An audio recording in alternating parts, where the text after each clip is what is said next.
A quick question. Are you someone who can't fall asleep because your brain picks that exact moment to replay everything that went wrong today? Are you someone who has already planned the funeral for an idea that hasn't even started yet?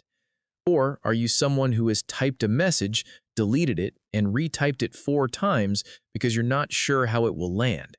If any of that sounds familiar, you're overthinking, and this video is for you. Your mind is lying to you. Not sometimes, right now, in this moment, while you're watching this, while you're planning, while you're trying to figure out your next move, there is a voice running in the background telling you everything that could go wrong, showing you the worst version of every possible outcome, replaying conversations that already happened, rehearsing disasters that never will. And you call it thinking. It isn't thinking. It's overthinking. And there's a difference. Thinking moves you forward. Overthinking keeps you exactly where you are, just more exhausted. So let's talk about what's actually happening inside your head, and more importantly, how to stop it. Here's the first thing you need to understand. Overthinking is not preparation. It feels like preparation. It feels like you're being careful, being responsible, being smart. But at some point, and most people never notice when they cross this line, planning stops and looping begins. You're not solving anything anymore. You're just running the same thoughts in circles, convincing yourself that one more round will give you the answer. It won't. The answer was never going to come from more thinking. It was going to come from doing. You can plan, you can analyze, but do not overdo it.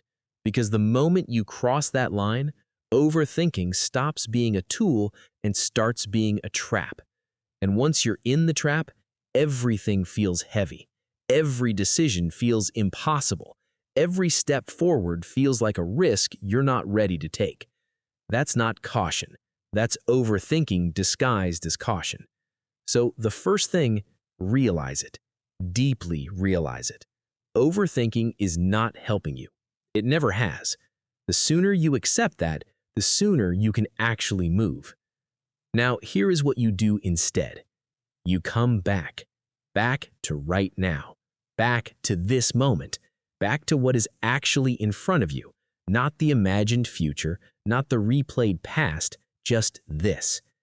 There's a saying that will change the way you see your own mind if you let it. If you are sad, your mind is living in the past. If you are anxious, your mind is living in the future. But if you are truly peaceful, if you are truly still, your mind is living in the present moment.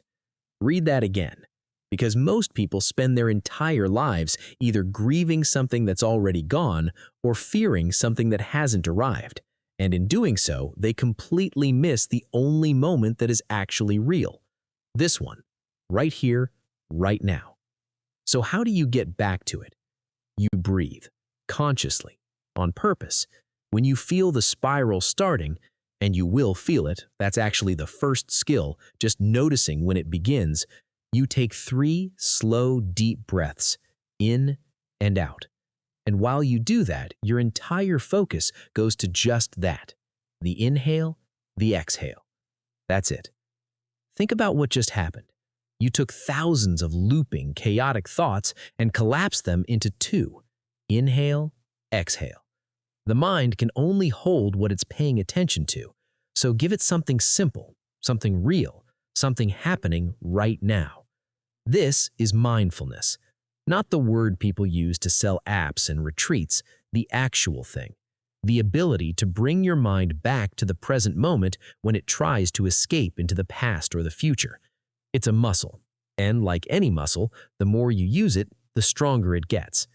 You can also ask yourself a simple question when the spiral starts. Where am I right now? How am I sitting?